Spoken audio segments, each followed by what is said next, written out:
I'm going to show off a new Casio I've just bought that has been in its box for over 20 years. Let's get into it!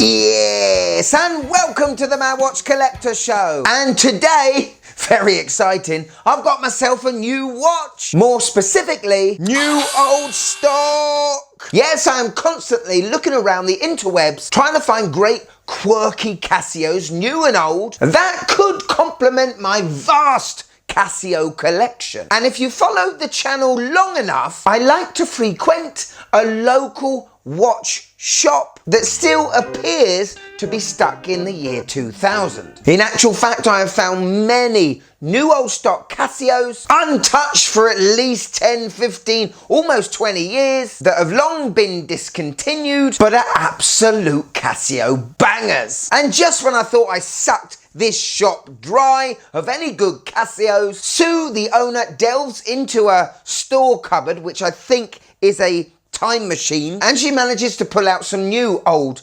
absolute bangers. And the watch I bought off her brand new for $29.99 was from a Casio range called the Sea Pathfinder. Who?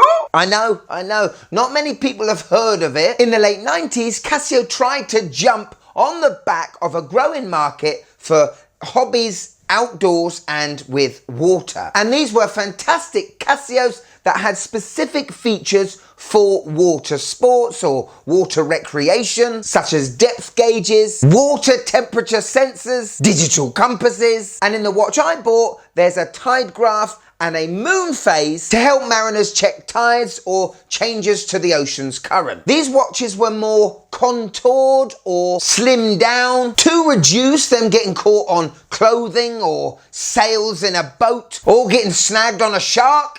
Anyway, as soon as I saw this watch in one of the Casio cabinets, I had to have it. It was right up my alley, and I can't wait to show it to you guys. So let's get it in front of your eyeballs, tell you why I like it, get the wife's opinion at the end, and let's take you through a beautiful Casio Sea Pathfinder journey. Are you Sea Pathfinder ready? Let's go.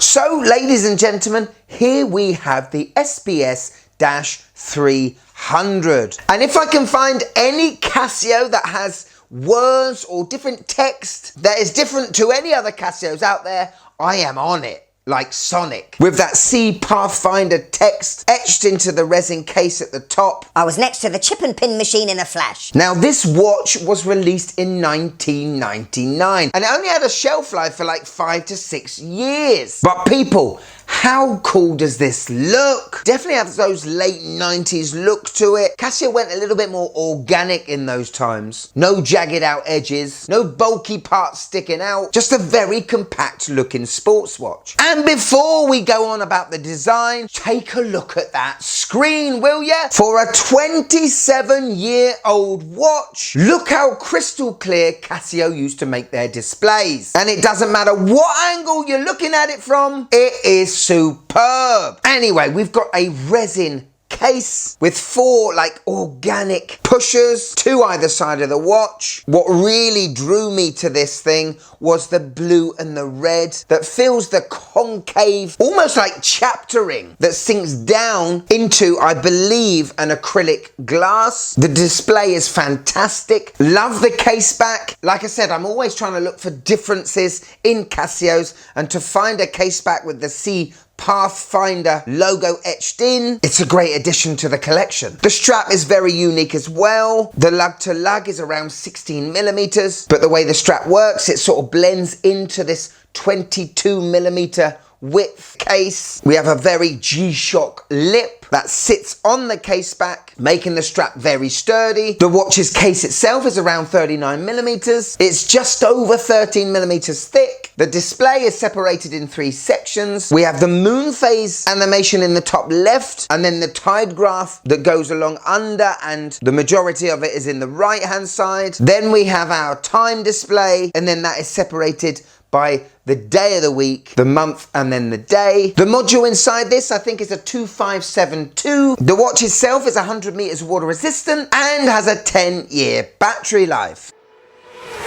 When we go into the modes, we have our moon phase, toggle the top left, then we have our tide graph, we then have our countdown timer, 5 alarms, and then the stopwatch, and finally we have a dual time. Perfect for when we're sailing into a different country and we want to track 2 times. When it comes to the backlight, it's a generous version of the F91W, a green LED backlight from left to right, does a decent job of illuminating the whole screen, not fantastic, but it's there. On my 6.5-inch wrist, this thing looks awesome, doesn't it? Just how cool is that little bit of colour of blue and red either side of the screen? Do love the effect of that concave, well, you have to call it a bezel, but it does a great job of protecting the glass. The strap is very comfortable. The whole watch is very comfortable. And you have to say, how clear is that digital display? And finally, well, for $29.99 for a watch that was discontinued 20 years ago, I've got a steal here, haven't I? You want one, don't you?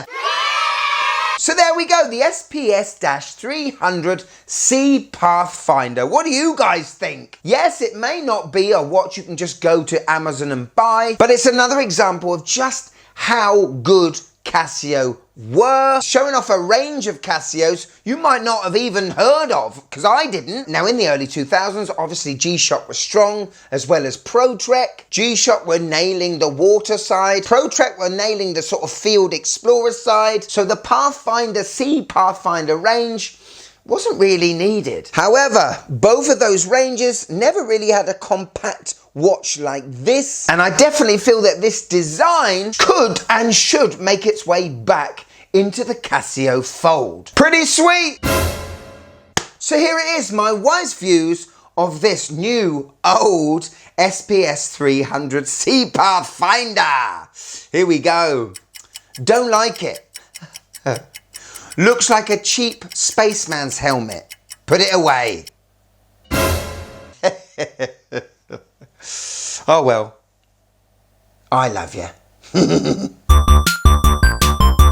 Yes, Casio Corner is back, and we've got to say a big thank you to Shock Watcher. This is a superb shot of the G-Shock Mudmaster in magma gold. I think it's the GWG B1000 MG-1A9. There is a lot going on here, my friend. What I would say, that negative display looks fantastic. A fantastic shot, my friend, showing it in the outdoors where it belongs. And thank you so much for tagging me in. If you'd like to be on the next Casio Corner, all you gotta do, find me on Instagram here and tag me in on one of your Casio posts. Because who knows, next time, the star of the show could be you. Thank you so much for watching till the end. If you want to support the Mad Watch Collector show further, we got a Patreon now. See the shows early, blooper reels, behind the scene footage, private group chat, and get your name credited at the end of every show like this amazing lot. Whoa. But if I've got you here for a few more minutes, you Casio-aholics, I know you're still here. Come on. Why don't you click this one? Help the algorithm monkey swing. Go on. Click it, you'll love it. Sea Pathfinder. I bet you're all Googling it right now. I bet you want to know where my fancy old back in time shop is as well, don't you? You're not having it. I'm not telling you.